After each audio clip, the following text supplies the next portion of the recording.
Hi everyone, my name is Elizabeth Janzen and I'm the flute professor at Texas A&M University-Kingsville. Thank you so much for joining me for this basic etude study guide for this fall's 2020 TMEA all-state selections. We're going to be looking at the Andersen today, and this study guide is really designed to be an introduction to practicing the etude. So we're going to take a look at 3 introductory concepts that I noticed when I started practicing the etude, and I found really helpful to keep in mind as I worked on the etude. So here's our Andersen etude. It's in C# minor, and the first challenge that I really made note of was C#. It's a tricky note on our instrument, and we have to be very conscious of pitch and air direction in order to place it correctly. So we're going to talk a little bit about some suggestions for that.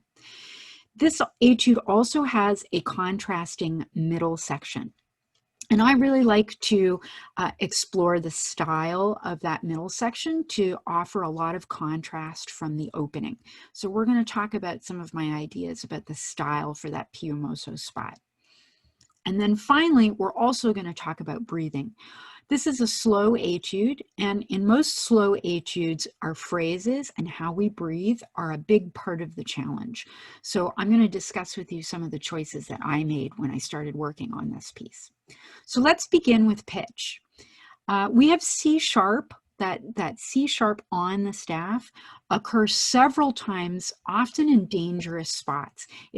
Because it's the tonic, it often occurs right at the beginning of a phrase or right at the end of a phrase.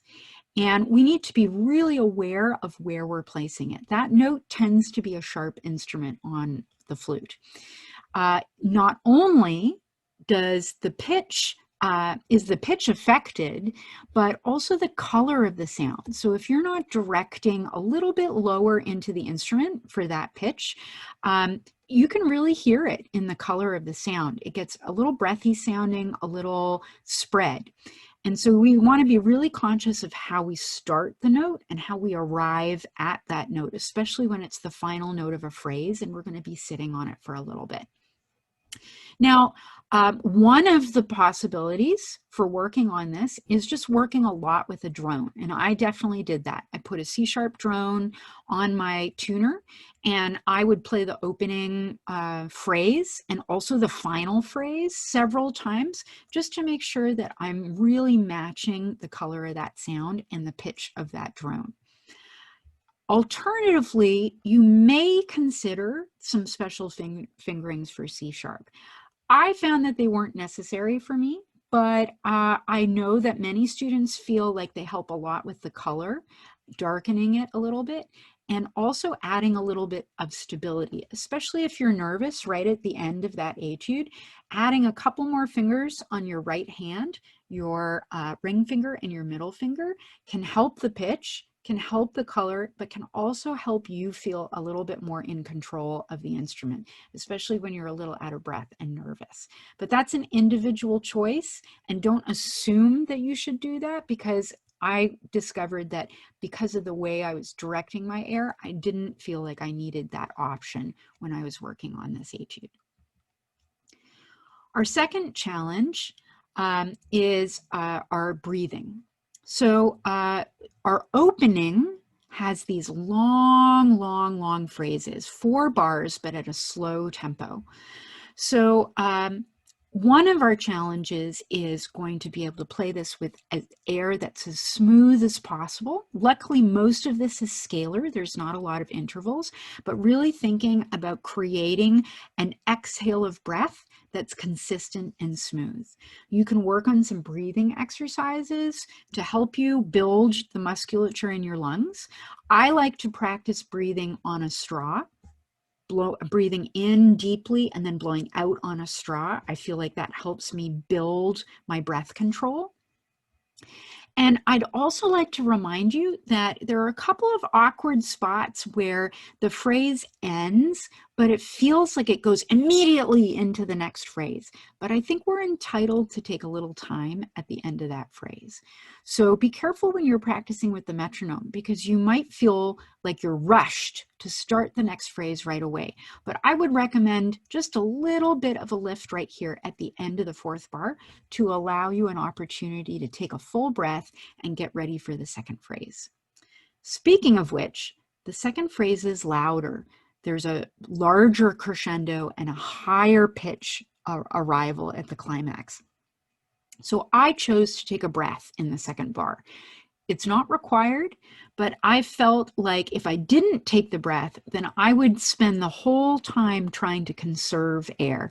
And since this is a repetition, kind of the first phrase, I wanted to be able to be really expansive in this, and I didn't want to have to save my breath.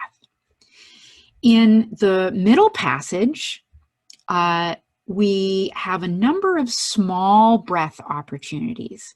So the style, which I'm going to talk about next, the style helps us with our opportunities to breathe here, because we're going to be a little stronger on this downbeat, a little longer on this downbeat, and then we can kind of swing and catch up to the next downbeat.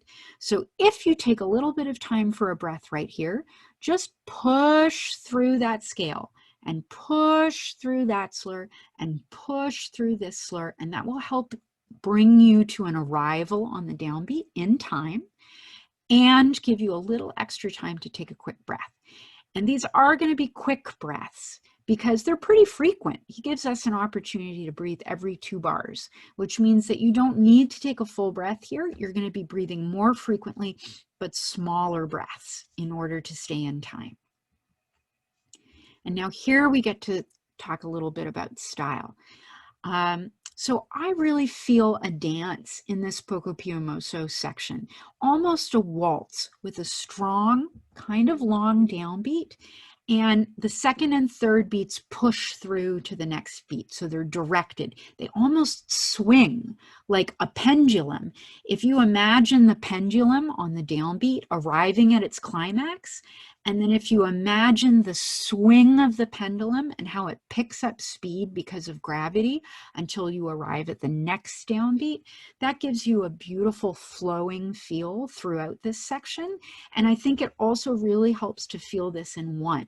So even if you're not fast enough yet in your technical work to be able to put the metronome on one, try putting the metronome on a meter of one so the downbeat is accented and you can start to feel that larger pulse, and that will help you give the flow to the phrases that I'm talking about.